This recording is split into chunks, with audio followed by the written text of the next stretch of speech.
Je m'appelle Buket Türkmen. Je suis venue ici de la Turquie.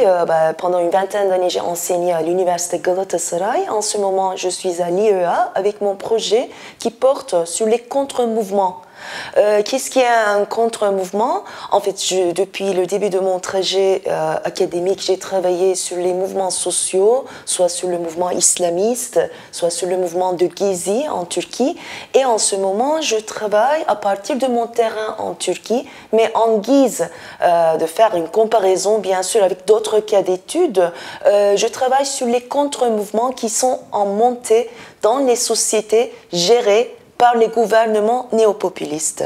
Alors, un mouvement social, par définition, ça critique le système politique pour pouvoir, en vue d'élargir les champs d'émancipation des acteurs. Donc, c'est porté par les acteurs qui sont critiques d'un régime politique. Alors qu'un contre-mouvement, ce que j'appelle contre-mouvement, en fait, c'est porté par les acteurs qui ne sont pas critiques, mais qui sont supportés par les régimes politiques néopopulistes.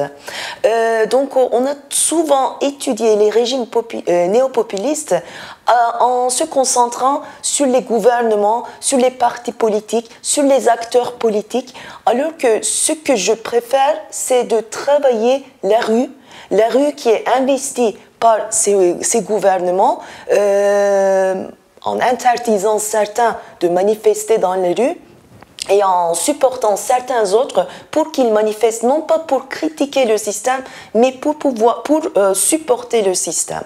Donc, il ne s'agit plus là des sujets qui revendiquent plus de liberté ou plus de démocratie, mais il s'agit là des non-sujets, si j'ose dire, ou d'un processus de désubjectivation des acteurs qui demande une dissolution dans les masses, une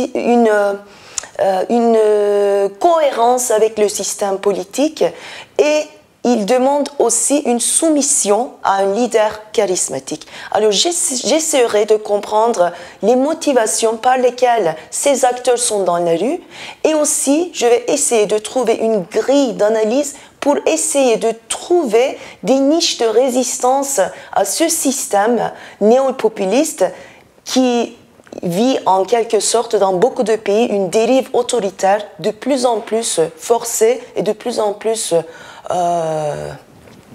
dangereux, si j'ose dire, pour nos démocraties.